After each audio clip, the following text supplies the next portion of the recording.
Teval the Balances Scale is an infinite combo engine. That's right, this Precon legend isn't as beginner-friendly as it may seem on the surface. At first glance it reads like an inverted cEDH brewed tyrant with some of Ketramos the New Dawn's limitations on it. But as a Sultai spirit dragon, it is so much more. Let's give it a read. This 4-mana 4/4 flyer says whenever Teval attacks, mill 3 cards. Then you may return a land card from your graveyard to the battlefield tapped. Separately, whenever 1 or more cards leave your graveyard, create a 2/2 black zombie druid creature token.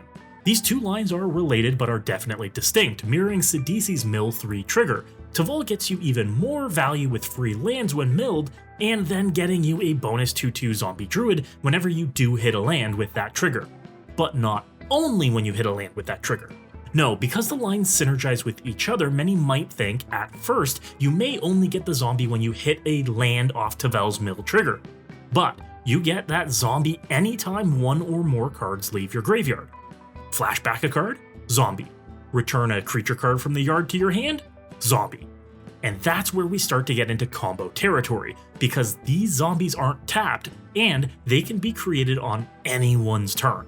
Before we get into the fun stuff, be sure to hit that subscribe button to never miss a brew, and like this video for more crazy decks from me each week. The first possible combo we can run with Teval hinges on Titan's Nest. This oft-overlooked enchantment lets us surveil 1 at the beginning of our upkeep, but most importantly, lets us exile a card from our graveyard anytime we want to make a colorless mana. There's no cost to this, just exile a card. Blammo! And every time we do with Teval out, we make a zombie. So we can do a few things with that, and it all deals with milling our entire library. We can do this 1 card at a time with Embalmer's tools. It lets us tap a zombie, like the untapped ones we created with Teval, to mill target player by 1 card. If we target ourselves, we can exile that card to make a zombie, to tap that zombie, to mill a card, you get the loop. We could do this at instant speed on an opponent's turn to untap with a number of zombies equal to the number of cards in our library. That usually ends a game. We could use a Phaedo Alchemist in combination with Mesmeric Orb to mill our entire library too. Since this one doesn't rely on us exiling cards from the graveyard 1 at a time and dumps our whole deck in there at once, it lets us then use the cards in our graveyard. And since Titan's Nest makes us mana along the way, we can then cast a flashbacked increasing ambition or dread return by only paying 1 or 2 colored mana.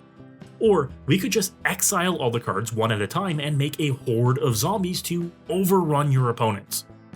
Let's not forget that these zombies are druids, and what can we do with infinite druids?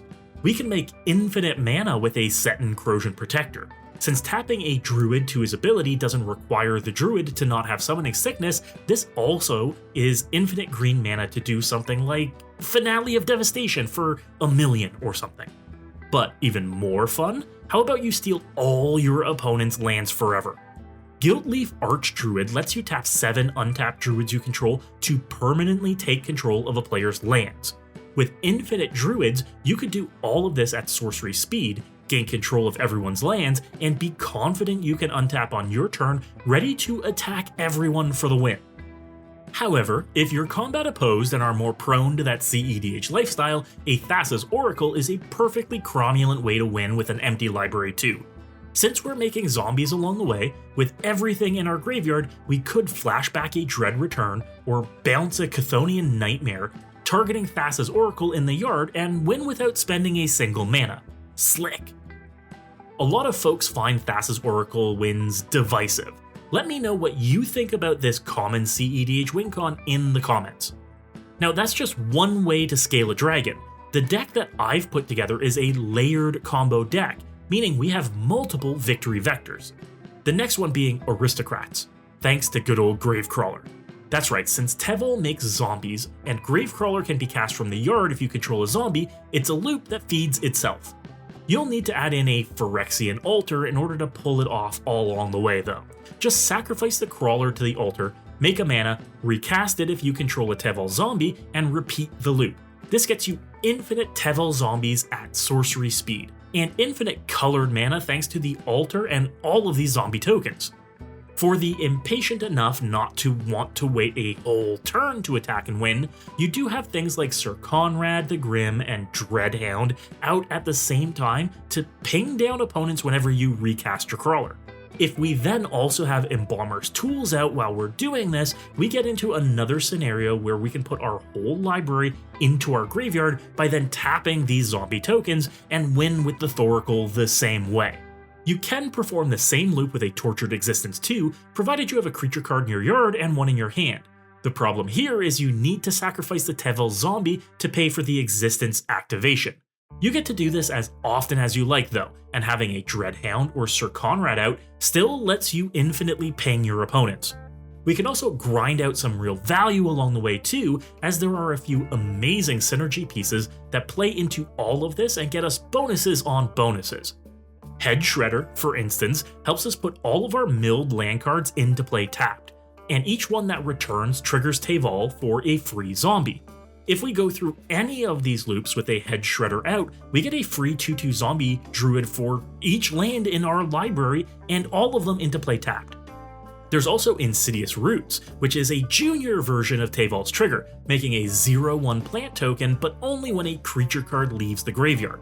With the Gravecrawler loop, this lets us sacrifice the plants rather than the zombies to keep our board presence. And there's the brand new Colossal Grave Reaver.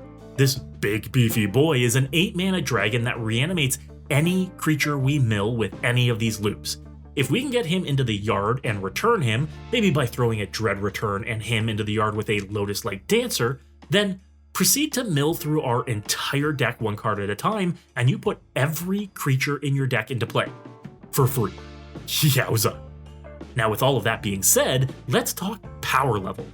This deck could definitely be a cEDH deck, and I am crazy enough to make it happen. But we cut a lot of the synergy and make it basically a Thassa's Oracle Demonic Consultation deck. To make any deck cEDH, you cut anything that isn't interaction or advantage and turn those parts up to 11. So out comes anything that isn't a combo piece here. Grave Reaver, Head Shredder, Living Death, and we can lean further into getting rid of our deck by any means necessary. We adapt our mana base to include no basics to try Hermit Druid to mill our entire library away. We include Tainted Pact as another way to get rid of remaining cards. We jump up the tutors to include Demonic Tutor, Imperial Seal, and Vampiric Tutor, and likely even more pieces. We ramp up the interaction with free counterspells like Force of Will, Fierce Guardianship, and Force of Negation, and we include fast mana like Chrome Mox, Mana Vault, and Mox Diamond. We include the best card draw in the One Ring and Ristic Study, but in my opinion that guts some of the fun, some of the soul out of the list. Some of the challenge in finding different combo lines and different synergies and doing things along the way to advance the game. The list I've put together is a bracket 3 list, with the only game changer being Thassa's Oracle. Since it's got so many infinite combo lines, it's impossible to still be a bracket 2 deck. But for a casual deck, this one's got some real teeth. Check out the full list linked in the description at my sponsor, MOXFIELD. MOXFIELD is the best deck building platform in the world and makes it easy to build decks to specific brackets thanks to their built-in automated bracket detection tools. Never misjudge your decks again, and be sure to follow my profile to never miss any of my brews. If you want to pick up any of the cards for this list, be sure to go to Card Trader. Use my promo code MECHANIC now for 5% off your orders from any TCG. Card Trader's zero system means you can get cards from all over the world with only one shipping fee. Save money and time today. And if you want to sell off your cards, whether they be unused or just duplicates, go to Card Conduit. If you're selling out of anything from Pokemon to Star Wars to Magic, get premium rates for your cards. Ship them unsorted today and get a check in the mail. If you were inspired to brew, you have to hit that subscribe button. Be a gem and check out some of the other videos on the channel right now too. And as always, good luck and have fun!